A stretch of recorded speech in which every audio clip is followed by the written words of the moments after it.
menulis itu sama dengan merawat kehidupan. Menulis itu sebenarnya merawat kehidupan. Semakin baik menulis, hidup semakin berkualitas. Okay.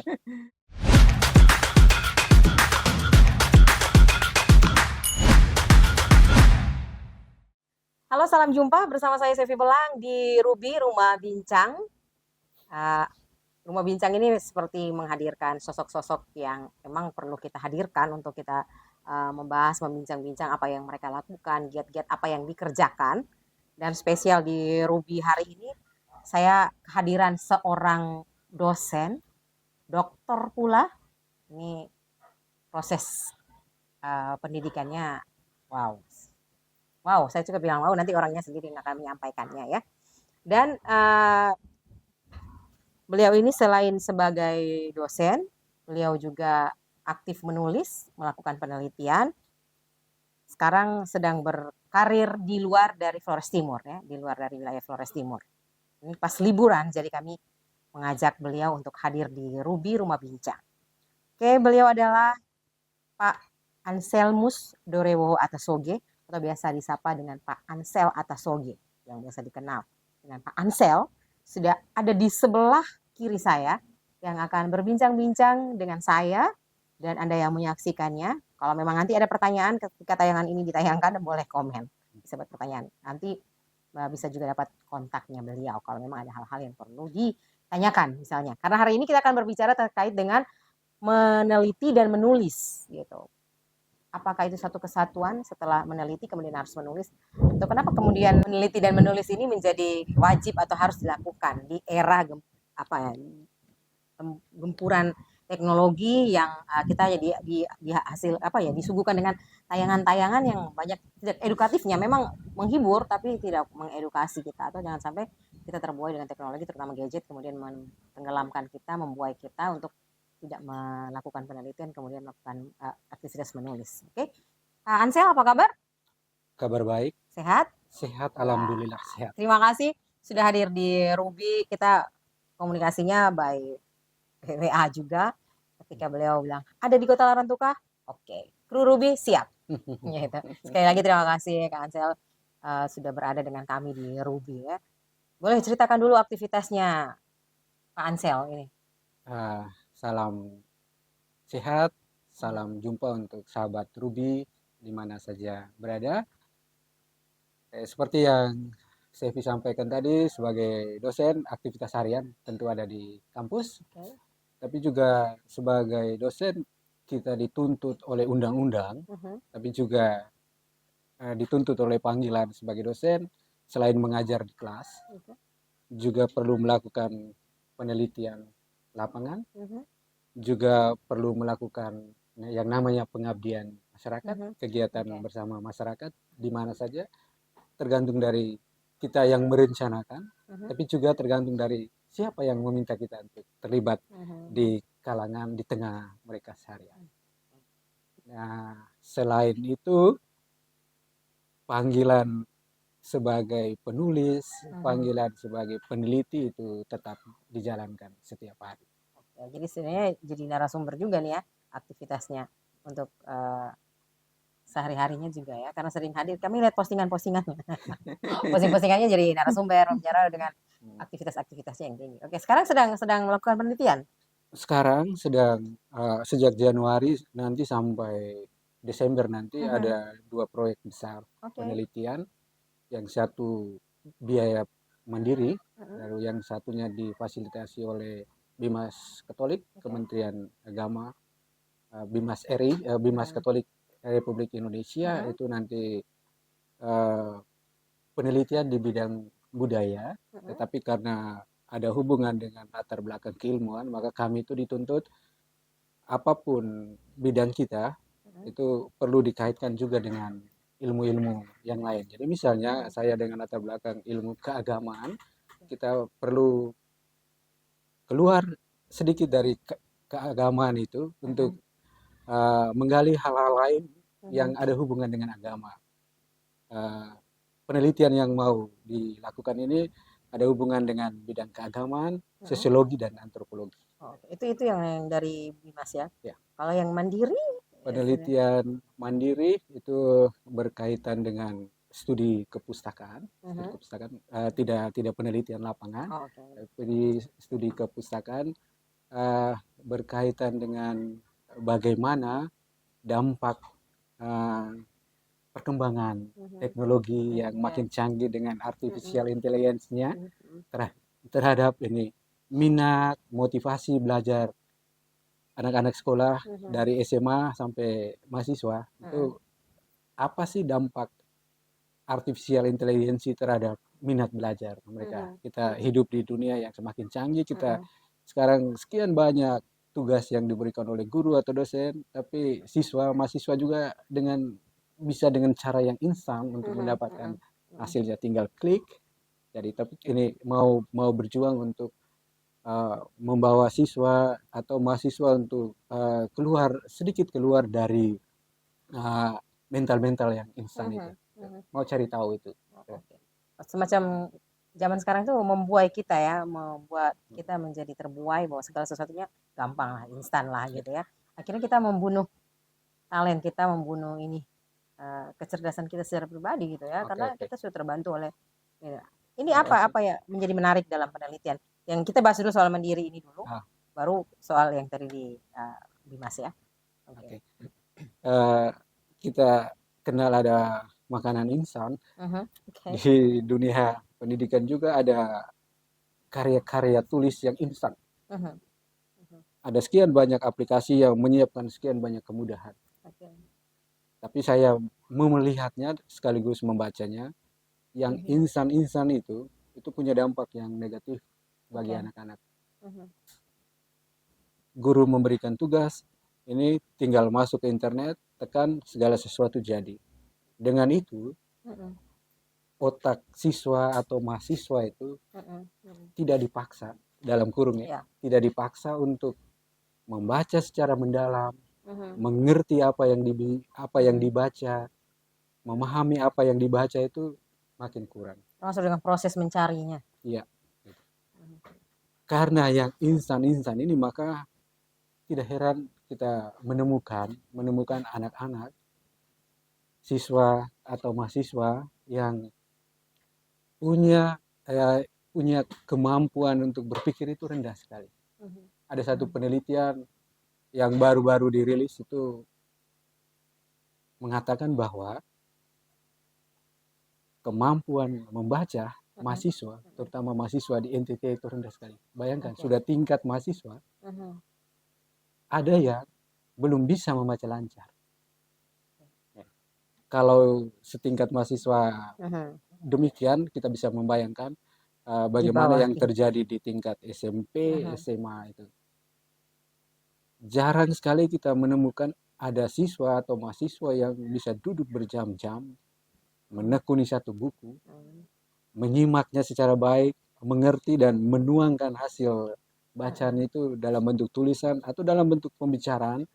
Itu ya sulit sekali zaman sekarang menemukan siswa atau mahasiswa yang model itu. Tapi kalau sebagai seorang dosen, sebagai akademisi, kemudian menyikapi situasi ini bagaimana? Dengan cara apa dari dunia akademik? Kalau yang saya kerjakan setiap hari di kelas misalnya, itu saya sering meminta mahasiswa untuk membaca satu artikel ilmiah, lalu mereka meringkasnya, lalu menceritakan kembali hasil ringkasannya itu di depan kelas, di dalam ruangan kuliah, lalu nanti teman-temannya memberikan tanggapan, bisa bertanya atau membuat pernyataan-pernyataan berdasarkan apa yang dia presentasikan. Gitu. Ya, kadang juga saya menampilkan tulisan singkat di PowerPoint untuk mereka baca bersama-sama nih.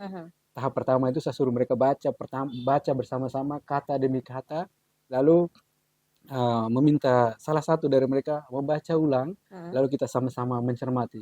Orang ini, penulis ini mengatakan ini. Apa kata kita tentang kata dia? Nah, menurut saya hal-hal yang sederhana ini bisa memacu mahasiswa untuk menggunakan otaknya untuk berpikir. Itu menurut saya jarang sekali mahasiswa zaman sekarang itu memberikan catatan kritis atau menulis secara mendalam apa yang mereka baca. Nah, saya melihat bahwa mahasiswa-mahasiswa zaman sekarang itu kemampuan untuk membaca secara kritis itu kurang. Karena dunia teknologi sudah menyiapkan sekian banyak kemudahan, tinggal ambil, tempel, copy, paste. Gitu. Tapi menarik ya yang dilakukan oleh Pak Ansel adalah membiasakan itu setiap hari di kelas. Tapi kalau seandainya aktivitas seperti ini, kalau Pak Ansel melakukan itu, bagaimana dengan lembaga pendidikan? Misalnya dilihat lembaga pendidikan atau komunitas-komunitas, apalagi sekarang banyak taman baca kemudian yang didirikan. Oke, komunitas-komunitas pendidikan atau komunitas-komunitas yang diinisiasi oleh siapa saja, itu menurut saya mengetahui dan membaca juga fenomena seperti ini atau gejala-gejala yang saya sebutkan tadi. Nah, di tingkat lembaga pendidikan ada banyak fasilitas, ada banyak cara yang dipakai juga untuk itu. Misalnya di tempat saya itu juga sering menggelar acara-acara seperti lomba pidato, lomba debat yang tentunya berbasis ilmiah, membaca dulu sumber-sumber, lalu menarik gagasan-gagasan pokok dari sumber-sumber bacaan, lalu menuangkannya dalam bentuk tulisan, lalu dipidatokan. Nah, itu. Juga dalam debat-debat itu tentu ada sumber-sumber rujukan yang dipakai untuk menguatkan gagasan atau melawan gagasan-gagasan yang disampaikan oleh lawan debat dan kalau untuk komunitas-komunitas taman baca dan lain-lain itu banyak teman yang saya kenal juga untuk selalu berinisiasi untuk menyiapkan buku-buku bacaan, tapi dari cerita teman-teman itu peminatnya tidak terlalu banyak juga untuk itu. Berarti memang PR-nya sangat berat. Berat, ya? sangat berat. Tapi kalau sayangnya dunia pendidikan sudah berpikir seperti itu atau sudah mulai punya keresahan yang luar biasa, bagaimana dengan menurut Pak Dokter ini, bagaimana dengan keluarga ya? Dasarnya kita semua berasal dari keluarga. Ya. Bagaimana pola ini harus dibangun dari keluarga baru kemudian dunia pendidikan kemudian melanjutkan itu.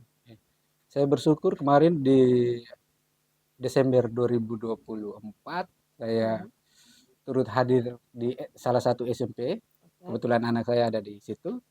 Lalu dalam sambutan sebelum pembagian rapor di kelas-kelas, itu kepala sekolah menyampaikan bahwa dari hasil kajian mereka di SMP itu ternyata salah satu hal yang ditemukan di sekolah itu bahwa tingkat literasi anak-anak itu masih sangat rendah. Nah, dalam kesempatan itu kepala sekolah memberikan tugas kepada orang tua yang hadir untuk menerima rapor anak-anaknya itu. Tugasnya itu begini, sederhana memang. Selama liburan, orang tua wajib menyediakan bahan bacaan untuk anak-anaknya. Cukup satu artikel sederhana dari koran, dari buku.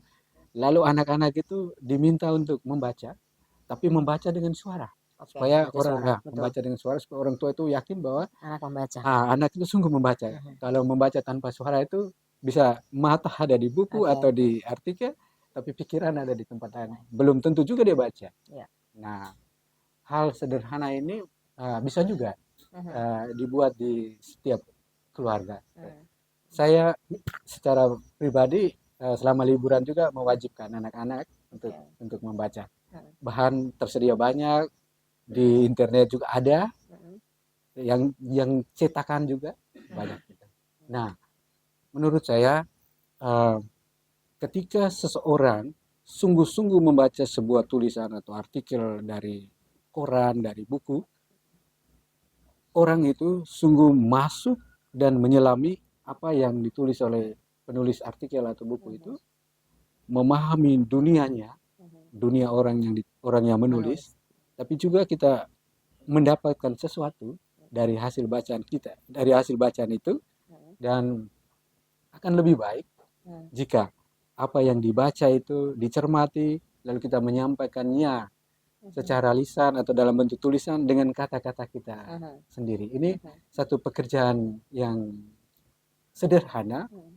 tapi perlu latihan. Kalau Oke. kalau tidak melalui latihan dan pembiasaan, Mm-mm. itu memang Ya. sulit mendapatkan hasilnya yang baik. Kalau di dunia pendidikan itu disebut dengan istilah parafrase. Parafrase, Parafrase. membaca hasil tulisan orang, kita ungkapkan dengan kata-kata kita sendiri, baik Mhm. lewat lewat secara lisan maupun secara tulisan. Ini menurut saya hal sederhana yang sangat membantu anak-anak di kemudian hari. Itu tadi terkait dengan menulis secara mandiri ya. Mandiri. Oke, oh, penelitian Penelitian mandiri mandiri. ya. Oke. Kalau seandainya sudah melakukan penelitian pasti otomatis nih dituangkan dalam tulisannya. Tulisan. Kira-kira sudah ada bayangan bakalan menulis apa dari hasil itu Kak? Penelitian mandiri kemarin itu saya meneliti 2 tema. Mhm. Yang pertama berkaitan dengan pendidikan. Itu saya meneliti tentang dampak Mhm. sarana dan prasarana bagi sekolah-sekolah yang ada di bawah naungan Keuskupan Mhm. Larantuka. Oke. Itu semak-semak, ada 4 Mhm. semak itu, Mhm. di Semak Larantuka, Semak Solor, Semak Adonara, dan Semak Lembata. Oke. Nah, itu saya meneliti bagaimana ketersediaan sarana prasarana Mhm. yang ada di sekolah-sekolah ini terhadap motivasi belajar siswa, Mhm. terhadap prestasi belajar siswa. Hasil penelitian ini kemudian dipresentasikan di Jakarta, Mhm. ini yang diselenggarakan oleh Kemdikbud, Mhm. Kementerian Pendidikan. Sekarang tinggal menunggu publikasinya. Kami ada 300 orang yang ikut kompetisi itu, tapi kemudian hanya 30 dari kami yang Oke. dipilih untuk Mhm. presentasi, dan karya-karya kami itu akan dibukukan. Oke. Menurut panitia tidak lama lagi Akan akan di launching. launching. Oh, oke. Berharap nanti Ruby dapat 1 ya. Oke. Itu yang pertama, kan ada 2. Yang Dua. keduanya apa? Yang kedua itu penelitian kami tentang salah satu ritus yang dilakukan oleh masyarakat Botum, Adonara. Itu berkaitan dengan ritus Toben Lewo. Mhm. Toben Lewo itu ritus untuk melindungi Kampung. kampung, Oke. melindungi kampung. Mhm. Hasil penelitian kami itu kami presentasi di seminar internasional yang Mhm. diselenggarakan oleh Sanata Dharma Oke. tahun lalu. Lalu sekarang tunggu menurut panitia Oke. proses untuk publikasinya itu sudah fix. Kita tinggal menunggu hasilnya saja. Wah. Oke. Jadi semua penelitian yang dilakukan oleh Pak Doktor ini memang berarti bukan kaleng-kaleng ya, maksudnya bukan kaleng-kaleng memang. Semuanya diterima dan siap untuk dipublish ya, untuk Dipublish, dibuka. ya. Oke. Itu soal terkait dengan penelitian dilakukan secara mandiri. Mandiri. Nah, bagaimana dengan Bimas yang di penyelenggaranya Bimas ini, prosesnya bagaimana? Kalau bisa Ya, mengikutinya. kalau biasanya para dosen itu mengajukan proposal, Mhm. tapi proposal ini sifatnya kompetitif, Mhm. tidak wajib dijawab, dikabulkan Mhm. penelitian proposalnya. Mhm.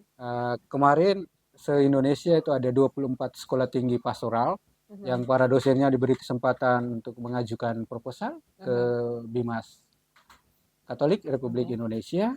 Di sana diseleksi, dilihat keterkaitan antara tema dengan para penelitinya, tapi juga dilihat keterkaitan antara tema penelitian ini dengan relevansinya, terutama bagi kebutuhan banyak orang di Indonesia ini.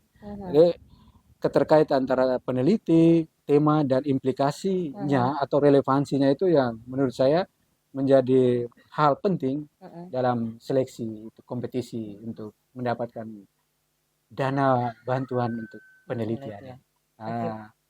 Di kampus saya ada sekitar 12 orang yang mengusulkan, tapi tahun ini hanya 4 kelompok yang dikabulkan. 4 kelompok ini yang dilakukan oleh Pak Ansel, nanti apa yang mau diteliti? Saya dengan beberapa dosen nanti kami akan meneliti tentang ritual prosesi Sanjuan di paroki Sanjuan Dekenat Larantuka, Keuskupan Larantuka. Ritual ini menjadi perhatian kami karena dia tidak hanya berurusan dengan agama, Oke. tapi juga berurusan dengan budaya masyarakat setempat juga. Oke. Jadi dari 3 tadi ya, relevansi, kemudian 2 yang lain tadi? Relevansi atau implikasinya, penelitinya, dan temanya. Oke, berarti ini memenuhi Ya, ini 3 sehingga hal ini yang menurut Oke. saya itu menjadi kriteria utama sebuah proposal dikabulkan. Oke. Kemudian nanti akan siap-siap melakukan penelitian di sini. Penelitian. Mulai kapan nanti melakukan penelitian di sini? Sepanjang tahun 2025 ini dari Januari sampai Desember nanti. Dalam proposal kami itu kami berkomitmen untuk hasil penelitian itu dipublikasikan di Desember 2025 nanti. Oke. Kami berharap itu bisa sampai ke yang internasional tadi yang saya sebut itu. Jurnal-jurnal yang terindeks Scopus. Oke. Ini kalau mau mulai meneliti nih kan, kita kalau yang biasa-biasanya apa nih, teliti apa, dimulai dari mana, kemudian berakhir kemana. Kalau terkait dengan tradisi Sanjuan ya, dari apa yang mau diteliti, pertama harus memulai dari mana, kemudian apa. Oke. Kelompok kami akan meneliti dari perspektif sosiologis. Oke. Dari perspektif sosiologis itu pada umumnya yang berkaitan dengan kebudayaan ada 3 hal yang bisa menjadi objek penelitian. Yang pertama itu disebut dengan mentifact, itu berkaitan dengan ide, gagasan, ideologi, kepercayaan lokal dan lain-lain. Yang kedua itu disebut dengan sosiofact. Jadi ketika ideologi, gagasan, pemikiran, kepercayaan ini masuk dalam kelompok-kelompok masyarakat, kelompok-kelompok masyarakat ini menghidupkannya dan mengembangkannya. Nah, hasil pemikiran, hasil pengembangan, pengetahuan yang dimiliki oleh kelompok-kelompok masyarakat ini nanti diwujudkan dalam unsur yang ketiga, itu disebut artefak, itu yang berkaitan dengan rumah-rumah adat, benda-benda keramat yang ada di dalam lembaga atau lembaga adat atau komunitas adat tertentu, juga yang diwujudkan dalam ritual tertentu. Nah, termasuk dengan nyanyian, tarian, atau ini simbol-simbol yang ada di dalam sebuah ritual itu. Nah, 3 hal ini akan menjadi fokus perhatian kami. Bagaimana masyarakat pengemban ritual Sanjuan itu mereka berpikir tentang adanya prosesi itu yang menurut kami memiliki kekhasan tersendiri. Bagaimana masyarakat ini menyatukan gagasan, menyatukan ide antara satu dengan yang lain dan mewujudkannya dalam bentuk ritual itu. Apalagi melibatkan kampung nih ya. Banyak kampung yang ada di dalam. Di sini pakai istilah lingkungan ya. Ada sekitar 11 lingkungan ya di lokasi yang akan kami teliti ini. Ya kita tunggu ya nanti hasilnya dari hasil 3 tadi ya. 3. Kalau memang sudah selesai penelitian, nah 3 poin ini kita juga perlu tahu nih kenapa kok bisa dijalankan dan lain sebagainya ya Pak Dokter. Nanti Desember lah, setelah itu baru tahun depan lagi kita ketemu lagi untuk menunggu hasilnya. Kami memang fokus pada ritual itu, tetapi ritual itu akan kami tarik ke satu tema yang agak lain. Jadi kami melihat bahwa ritual yang dijalankan itu merupakan pintu masuk untuk menguatkan apa yang namanya moderasi beragama dari sisi internal. Ada sisi eksternalnya, tapi kami mau lihat bagaimana ritual itu menumbuhkan semangat untuk bermoderasi beragama dalam komunitas sendiri dulu. Nanti kita tunggu kemudian nanti akan ada perbincangan berikutnya hasil penelitiannya ya. Itu kalau yang tadi mandiri ya Pak Ansel. Kalau sekarang yang diselenggarakan oleh Bimas. Ya. Oke. Itu tadi mengangkat tema soal ini ya. Nah, ini yang agama, kebudayaan dan agama, budaya dan moderasi beragama. Kami akan hubungkan 3 variabel itu. Itu nanti setelah selesai itu dipublish juga atau dipresentasikan dulu? Kami berencana untuk seminarkan dulu, seminarkan hasil penelitian kami, mendengarkan masukan-masukan dari para peserta atau orang-orang yang akan kami undang untuk memberikan masukan, memberikan catatan mana yang masih kurang, kami akan perbaiki lagi dan lain-lain. Lalu berencana akan dipublish, kami berencana untuk ke yang tingkat Scopus tadi. Nah, kalau di di dunia jurnal ini Mhm. prosesnya panjang, tidak Oke. sekali jadi. Oke. Pengalaman saya selama ini, beberapa hasil penelitian yang diproses untuk bisa dipublish Mhm. itu minimal 6 bulan. 6 bulan. Mhm. Kita mengirimkan Oke. naskah, tapi semuanya melalui website. Jadi kita komunikasi dengan mereka yang mengurus jurnal-jurnal itu melalui Mhm. website. Kita Mhm. dapatkan alamat mereka, Mhm. kita daftar sebagai anggota dulu, Oke. lalu kita menginformasikan bahwa kita akan mengirimkan artikel kita. Mhm. Artikel itu kemudian kita upload, Mhm. nanti kita dapat informasi. Mhm. Artikel kita kalau kalau biasa ya, yang saya selama ini, artikel-artikel saya itu akan Mhm. direview oleh minimal 2 reviewer yang Oke. kita tidak Tidak kenal kenal. sama sekali. Jurnal itu juga mengirimkan naskah kita ke para reviewer itu tanpa nama kita. Oke. Para reviewer itu kita tidak saling kenal, tidak tahu, Mhm. Mhm. dan mereka akan memberikan catatan, Mhm. memberikan masukan. Oke. Ada yang sedikit tapi ada yang banyak. Mhm. Kita menerima hasil reviewer itu, kita Mhm. memperbaiki, Oke. kita upload lagi, Lagi. Mhm. para reviewer membaca lagi, Mhm. lalu memberikan catatan lagi kembali kepada kita. Mhm. Nah, kadang Sama-sama menyempurnakan ya begitu. dia Betul? prosesnya sekitar 3 atau 4 kali. Oke. Nah, 4 kali.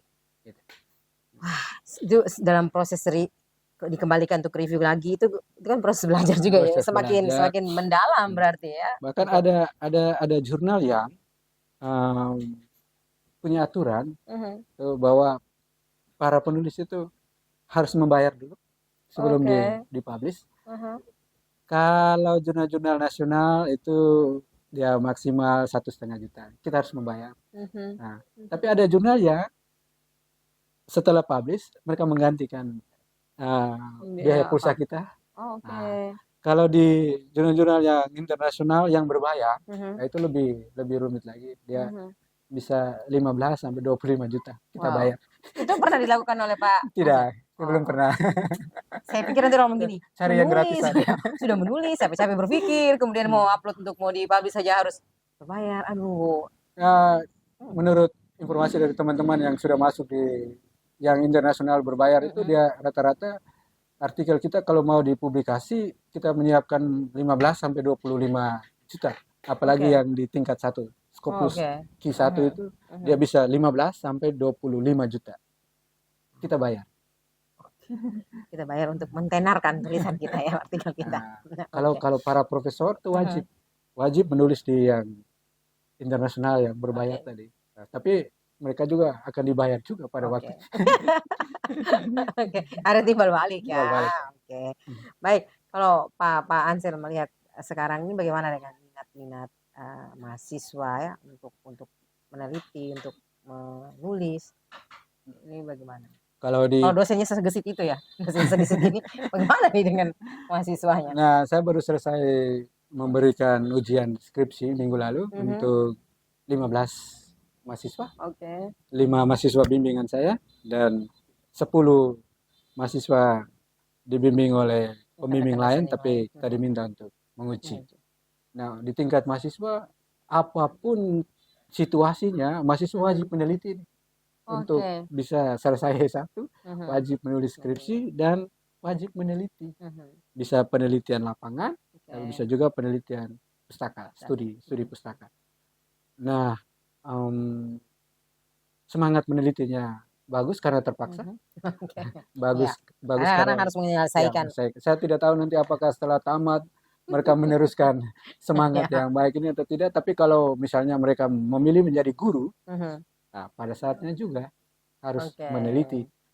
Sebagai guru itu dalam proses belajar mengajar di kelas, Mhm. seorang guru dituntut untuk membuat penelitian tindakan kelas namanya. Oke. Dan itu mau tidak mau meneliti, harus Iya. meneliti, menyiapkan panduan untuk meneliti dan setia dengan proses atau langkah-langkah yang sudah ditulis di dalam itu.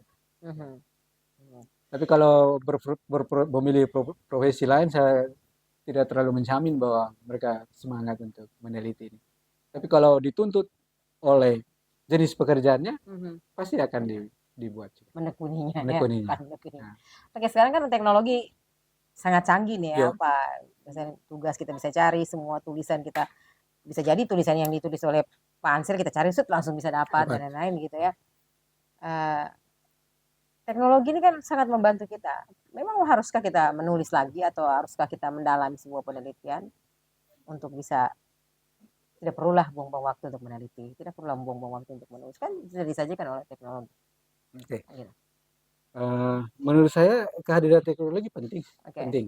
Mhm. Tapi teknologi tidak bisa mengcover Mhm. semua apa yang kita Mhm. inginkan.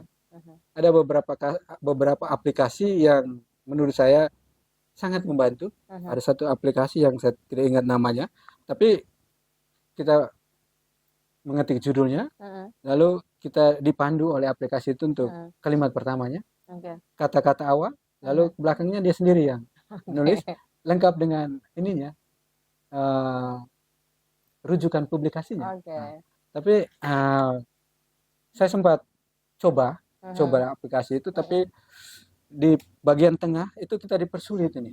Oke. Kita dipersulit karena kita memang yang memulai, tapi Mhm. dia yang memandu kita. Jadi Oke. sebenarnya alat itu memaksa kita untuk ikut dia. Oke. Eh, hasil akhirnya apa yang mau kita harapkan itu tidak maksimal gitu. Jadi Goalnya tidak tercapai ya, juga berarti. secanggihnya teknologi, Mhm. tapi dia tidak bisa memenuhi apa yang kita Mhm. inginkan. Nah, itu kenyataan yang saya temukan. Tapi yang lebih prinsipil begini, ketika seseorang dipandu oleh alat itu, Mhm. maka apa yang dipikirkan oleh orang itu harus disesuaikan dengan kemauan alat itu. Mhm. Independensi seorang penulis Mhm. atau peneliti itu Mhm. kehilangan identitas. Mhm. Menurut saya, menulis sendiri Mhm. itu akan jauh lebih lebih maksimal dan bermutu hasilnya Mhm. ketimbang kita mengikuti arahan dari artificial intelligence. Memang itu penting juga. Mhm. Sekedar kalau sekedar memberi wawasan, oh di sini pernah ada penelitian ini, di Mhm. sana pernah ada penelitian itu akan memudahkan kita untuk, Mhm. oh ternyata yang mau saya teliti ini sudah diteliti juga oleh Mhm. orang lain. Mhm. Maka kira-kira saya mau ambil ruang mana yang masih kosong gitu. Oke. Nah, kalau saya sering itu juga melihat aplikasi itu, Mhm. intelijen artifisial untuk Mhm. memandu saya Mhm. menemukan hal-hal baru yang Mhm. belum pernah diteliti oleh orang Oke. lain. Kita tidak wajib ikut mereka Mhm. lurus-lurus, Betul. tapi informasi yang kita dapat dari dunia Mhm. internet itu memudahkan kita untuk lihat, oh yang di tingkat Asia pernah ada penelitian seperti Mhm. ini, Mhm. di benua Eropa pernah ada penelitian seperti ini. Mhm. Kira-kira kita yang Indonesia ini mau apa nih? Ya. Nah, Oke, itu ya untuk nah, mempermudahkan itu gitu, tapi tidak hmm, tidak membunuh ini kita, yuk. ya. Nah, Oke, apa yang mau disampaikan oleh Pak Ansel di Ruby Rumah Bincang ini kepada yang menyaksikan terkait dengan aktivitas meneliti, menulis, kemudian menggunakan teknologi oke. soal literasi kayak tadi membaca, menulis dan lain-lain. Saya pernah mewawancarai seorang pastor senior, Mhm. namanya Pater Alex Beding. Oke. 8 jam kami duduk bercerita tentang dunia menulis. Mhm. Orang yang mengenal Pater Alex Beding pasti tahu Mhm. sepak terjang beliau di dunia tulis menulis ini. Perbincangan kami itu sampai pada satu kesimpulan bahwa menulis itu Mhm. sama dengan merawat kehidupan. Menulis itu sebenarnya merawat kehidupan. Kita mendokumentasikan Mhm. mendokumentasikan semua apa yang terjadi Mhm. dalam bentuk tulisan, Mhm. dan dia akan tersimpan sepanjang hidup manusia. Mhm. Apapun yang kita tulis, kenyataan, fakta, peristiwa, Mhm. kita gali dia, Mhm. kita masukkan juga gagasan Gagasan kita, yang opini kita. kita ke dalam kenyataan, Mhm. kita beri perspektif kita, Mhm. dan itu menjadi satu dokumentasi yang sangat berharga bagi diri sendiri maupun bagi orang Orang yang baca. membacanya. Terima kasih Pak Ansel Atau ada yang lagi mau ditambahkan? Oh ya, satu hal yang penting untuk generasi muda sekarang, Mhm. terlebih yang masih di SMP, SMA, di perguruan tinggi, Oke. menulis itu juga menulis termasuk meneliti juga Mhm. itu memandu kita untuk berpikir secara baik, Oke. menyusun kehidupan secara baik. Mhm. Rata-rata orang yang rata-rata ini, Ya. tidak semua Oke. orang yang menulis itu Mhm. hidupnya teratur. Oke. Seteratur dari paragraf pertama sampai paragraf terakhir. Iya, karena ketat Iya, dengan iya. bagian-bagian Dia akan nulis tahu itu. paragraf pertama saya harus mengisi apa, bangun tidur saya harus buat apa. Nah, Setelah itu hidupnya akan teratur seperti teratur. sebuah tulisan dari Nah, paragraf awal sampai paragraf akhir. semakin Oke. baik menulis, Hmm. hidup semakin berkualitas. Oh, oke. Kalau kita semakin banyak berbicara, semakin tidak jelas apa yang kita bicarakan. Gitu ya. Kalau semakin banyak menulis, semakin teratur. Kalau kita semakin banyak bicara, semakin tidak jelas apa yang kita bicarakan. Kalau mengedit video itu mengatur kehidupan. Oh, mengatur kehidupan. Oke. Yang kami yang berbicara ini bagaimana kira-kira yang host macam kami? Apalagi penyiar radio yang Nah, ada itu di dalam ruangan yang tidak ada orang pun kita bicara gitu kayak. memandu dan juga mengatur kehidupan orang. Dengan cara bicara, dengan cara mengedit gitu ya. Mengedit. Oke, terima kasih Pak dosen. Jauh-jauh dari kabupaten tetangga, jauh-jauh dari kabupaten tetangga. Jauh-jauh dari kabupaten ND, liburan kembali ke sini pas bisa sempat hadir di rumah bincang, sudah berbagi proses ilmiah ya. Kegiatan yang disampaikan ini apalagi dosen dokter nih yang menyampaikannya. Mudah-mudahan nanti dengan keberadaan Pak dosen atau dokter ini kemudian menghidupkan atau membuat suatu komunitas ya, atau satu kelompok untuk bisa melakukan penelitian ataupun bisa melakukan setelah hasil penelitian bisa ditulis dan lain sebagainya. Mudah-mudahan ya kita mengharapkan itu di Ruby. Siapa tahu nanti tahun depan kita undang lagi sudah punya rumah atau sebuah lembaga untuk melakukan penelitian ya. Terima kasih. Amin. Amin. Oke, terima kasih. Jangan lupa menulis sama dengan merawat kehidupan. Saya Sevi Belang. Terima kasih dan sampai jumpa lagi di Ruby Rumah Bincang edisi yang lain. Dadah.